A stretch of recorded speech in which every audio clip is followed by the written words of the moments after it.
Association, which is unfortunately not a highly well-funded organization. If there is one, I would like to meet them.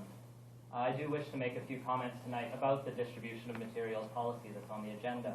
I don't have any comments about hypothetical faith day events, but I would be interested to learn about those ideas if the board is interested in those in the future. The agenda noted, and I'm going to echo a lot of Richard's concerns earlier that he expressed, and the CCLA's concerns, and the BC Civil Liberties Association concerns, which I know was sent in the last few days in a letter to the board. The agenda noted that several groups were consulted about this policy, but the only feedback actually in the agenda materials was from the Gideons.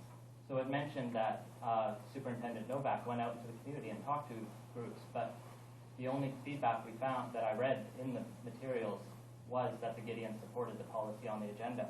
And that concerns me because the public wasn't consulted. It makes me wonder why other religious groups weren't consulted, or other civil liberties groups. If this is a policy that may facilitate the distribution of religious materials, just asking one religious group is highly suspect in my view. I also would like to know what the Aboriginal Education Advisory Committee had to say about this policy. Were they supportive? Were they against it? There's lots of questions remaining. I hope the board will take that into advisement and consider consulting further. Second, the proposed regulation states that community groups using school space may advertise in schools provided their ads are not, quote, partisan or political of nature. This prohibition should extend to religious materials, as is the case in other BC school districts. A number of churches rent Chilliwack schools on the weekend, and this is a fine agreement in many ways. Like Mountain View Church rents Mount Sless Middle School.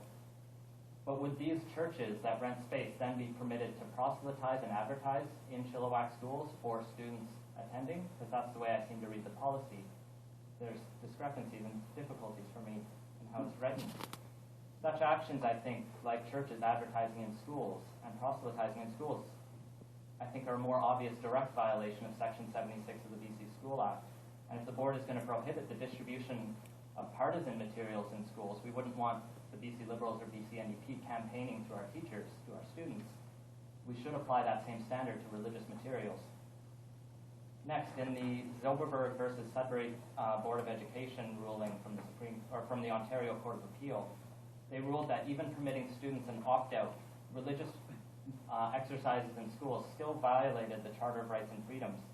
In the ruling, the judge argued that a permission slip, quote, compels students and parents to make a religious statement. So the act of having a permission slip come in says you are either religious or you're not. Not signing that permission slip is as much of a statement as signing it. This is especially problematic for people of minority or no faith, as peer pressure and social ostracism will be used as tactics to bully students into adopting the majority faith.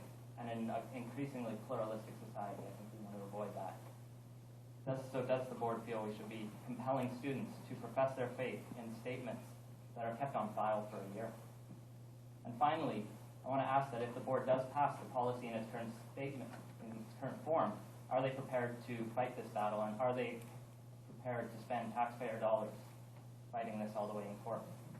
To conclude, based on the unclear consultation, the haphazard application of the policy towards partisan but not religious materials, and the established precedents in the courts, I call for this policy, like the BC Civil Liberties has, to be sent back to the drawing board and back for more consultation.